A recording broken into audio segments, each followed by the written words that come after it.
जात धर्म इस पर से कुछ नहीं चलने वाला है, वह सब चल गया, खत्म हो गया। अब अयोध्या की जो बात हो रही थी और अबू धाबी की जो बात हो रही थी वह सब अब समाप्त है, वह नहीं चलने वाला। बिहार के गांव में गरीबी, बेरोजगारी, इस पर जो चाहिए अभी हर डिस्ट्रिक्ट में चाहिए कुछ करना। फिर से आपके साथ दो सवाल आप दोनों से सर लेना चाहेंगे आखिरी में। इस बार सर, चूंकि आप कई सालों से बिहार में कई चुनाव आपने देखे होंगे, इस बार जनता के बीच में मुद्दा क्या है? चुनाव किस मुद्दे पर बिहार में हो रहा है सर?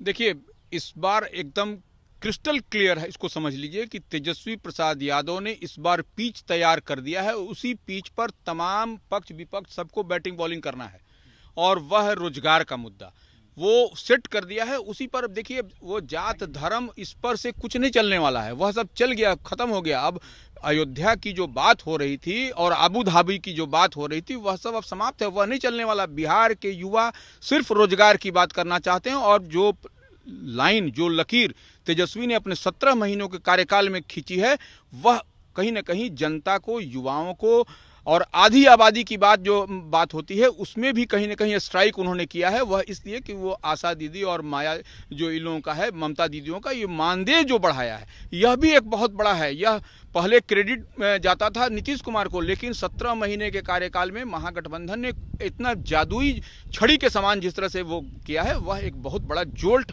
हमको लगता है कि आने वाले समय में होगा। क्योंकि रोजगार, आप देखिए, रोजगार का मतलब तेजस्वी, यह रैली में एक एक युवा, एक एक, अब किसी से रैंडमली पूछ लीजिए, पता कर लीजिए, ये लोग बोल रहे हैं। तो यह अगर यदि कोई अगर भुलावे में है कि हम जो है सो आकर के हिंदुत्व की बात करेंगे, तो तेजस्वी ने मंच से कहा कि हम तो 24 घंटा जो है सो पूजा करते हैं, आरती करते हैं। हम लोग क्या होता है, और एस्टेब्लिश सत्य भी है कि उनकी माता श्री जो है सो राबड़ी देवी किस तरह से छठ करती हैं, किस तरह से पूजा पाठ होता है। यह किसी को सर्टिफिकेट बांटने से नहीं होगा। और लालू प्रसाद यादव ने बहुत ही चुटीले अंदाज में, जो उनकी शैली है, उसमें उन्होंने कहा कि क्या भगवान जी को यही लाए थे, यही प्राण प्रतिष्ठा कराए थे, उससे पहले प्राण प्रतिष्ठा नहीं भगवान जी का हुआ था। तो यह तो सब, जब जो भी समझदार व्यक्ति है इस बात को समझ रहा है कि पहले राम जी आए थे कि पहले हम लोग आए। यह तो बात बहुत बुझौल वाली बात नहीं है। इस बार एकदम पूरी तरह से क्लियरिटी है। लोग वो कहाँ वोट करना है, यह अभी और समय आने दीजिए, जैसे जैसे समय आगे बढ़ेगा आपको स्पष्ट क्लियर दिखाई पड़ेगा।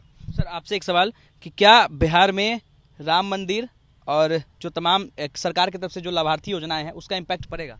नहीं, देखिए, राम मंदिर का मुद्दा तो अब हो गया। उसे बीजेपी के वर्कर्स या नरेंद्र मोदी के जो वर्कर्स हैं ना, जो उसका एक मनोबल हुआ कि नहीं, हम लोगों ने कमिटमेंट किया था उसको पूरा। ये अब इस चुनाव का मुद्दा ये नहीं है।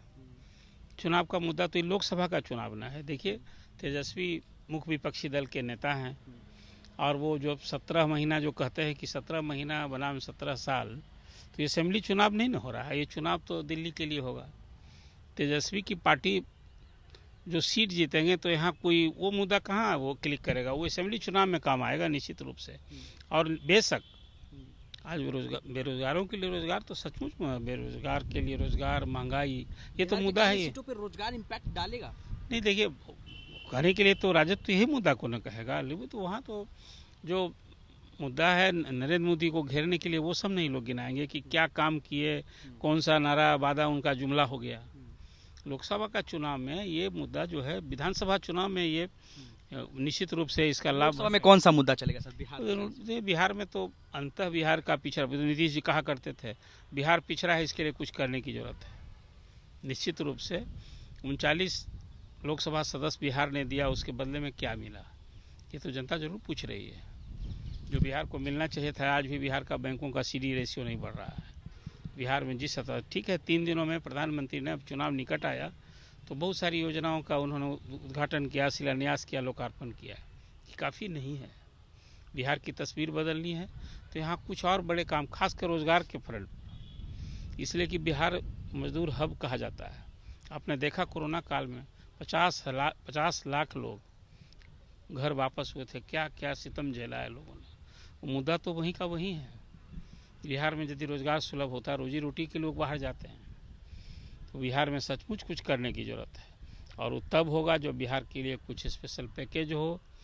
वो जो कुछ प्रधानमंत्री ने पिछले चुनाव में घोषणा की थी 1,25,000, उससे काम नहीं चलने वाला है। सड़कें तो बननी चाहिए, गांव-गांव बिजली पहुंचनी चाहिए, तो पूरे देश में पहुंचा है। ये यदि प्रगति हुई है तो न सिर्फ बिहार की, हाँ, बिहार में थोड़ा लोग एहसास करते हैं, लेकिन बिहार के गांव में गरीबी, बेरोजगारी, इस पर जो चाहिए अभी हर डिस्ट्रिक्ट में चाहिए कुछ करना। कोई कहीं उसकी परिकल्पना भी अभी नहीं मुझे दिखती है। वोट के लिए जब समय आता है तो फिर वही जात की कुनबा में बांध करके लोग इसका लाभ उठाते हैं। अभी देखिए, अभी तो पहलवान तय हो जाने दीजिए और कहाँ किससे कुश्ती होगी तय हो जाने दीजिए। मुद्दा तो पूरे देश में ही ना होगा, रोजगार, महंगाई, और फिर जो नरेंद्र मोदी ने जो कुछ कहा है वो कौन कौन सा वादा पूरा हुआ, यही ना होगा। चलिए, तो देखिए आप दोनों का बहुत बहुत शुक्रिया सर न्यूज़ तक के साथ जुड़ने के लिए। देखिए इस वक्त हमारे साथ अरुण पांडे सर और रवि उपाध्याय, जो कि दोनों वरिष्ठ पत्रकार हैं और काफ़ी सालों से बिहार में पत्रकारिता कर रहे हैं और बिहार की राजनीति को काफ़ी बारीकी से समझते हैं।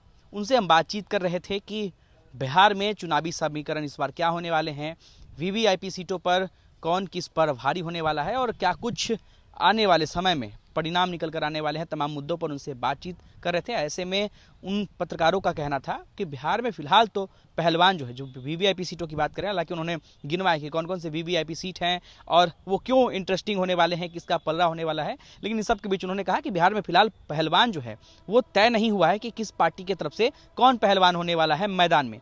तो आखिर पलड़ा भारी किसका होगा ये फिलहाल तो नहीं कह सकते। हालांकि फिर भी उन्होंने अपने स्तर से बताया कि किस तरीके से जो वीआईपी सीट है वहाँ से कौन कौन उम्मीदवार हो सकते हैं और अगर वो वीआईपी सीट है तो आखिर क्यों है।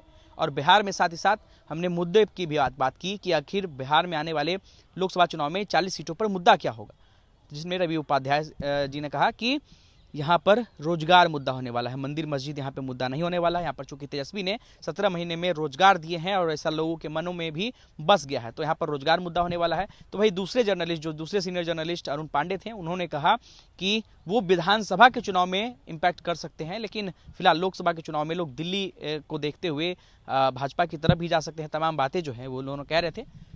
बने रहे न्यूज़ तक के साथ। अनिकेत कुमार, बिहार तक, पटना।